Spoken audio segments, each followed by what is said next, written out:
கொலா புட்டு இந்த சாதனம் இல்லைன்னு வச்சுக்கோங்களேன். நீங்க என்ன ஏதோ அப்ப வாங்கினேன். இப்போ வந்து லேட்டஸ்டா எப்படி எப்படி வகை வகை விதவிதமா வந்துருச்சு. சில்வர்ல எல்லாம் வந்துருச்சு இப்ப. இது நான் ரொம்ப காலத்துக்கு முன்னாடி வாங்கினது. அப்ப அலுமினியத்துல தான் வாங்கினேன். இருந்தது அப்ப. இப்ப வந்து பெரிய குக்கர் இருக்கு பார்த்தீங்களா? குக்கர்லயே சும்மா அந்த சின்னோண்டு இருக்கு. இந்த இந்த இது மட்டும், இந்த குழாய் மட்டும். அப்படியே அந்த ஸ்டீம் போகும்போது அதிலேயே மாட்டுற மாதிரி எல்லாம் இப்ப வித்தியாசமான இந்த குழாய் எல்லாமே வந்துருச்சு. நம்ம இல்லாதவங்க இந்த சாதனம் இல்லாதவங்க என்ன பண்ணுவாங்க? மாவை வந்து உப்பு போட்டு பெசறி இட்லி பானையில வெள்ளை துணியை போட்டு பிசைஞ்சு எடுத்து வைப்பாங்க. ஆனா இப்படி ஒரு கொலா புட்டு இப்படி நீளமா குழந்தைகளுக்கு செஞ்சு கொடுத்தோம்னு வச்சுக்கோங்களேன், வித்தியாசமா இருக்குன்னு சொல்லிட்டு ரொம்ப விரும்பி சாப்பிடுவாங்க. அப்புறம் டிஃபனும் காலையில ஒரு வித்தியாசமான ஒரு டிஃபனா இருக்கும்.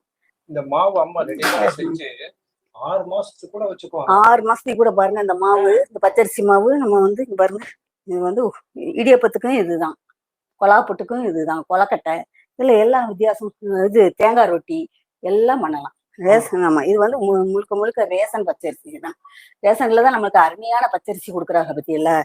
5 டம்ளர் பச்சரிசின்னு எடுத்துக்கோங்க. அதுல 1 டம்ளர் புழுங்கரிசி நல்லா வேணுங்க 2 மணி நேரம் ஊற வச்சு கழுவி நல்ல வெயில்ல நல்லா கட்டுக்குன்னு காய போட்டு எடுத்துட்டு வந்து இட்லி அரிசி தான் போடணும். புழுங்கரிசி. ஆமா, இட்லி அரிசி போட்டு நல்லா என்ன பண்ணுங்க காய வச்சு கொண்டு வந்து மிஷின்ல கொடுத்து நல்லா நைஸா அரைச்சி வச்சுக்கோங்க.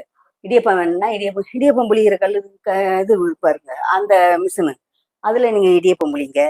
இந்த மாதிரி இருக்க கொலா புட்டு ஞாயிற்றுக்கிழமை நாளையில சனிக்கிழமை நாளையில குழந்தைகளுக்கு செஞ்சு கொடுங்க.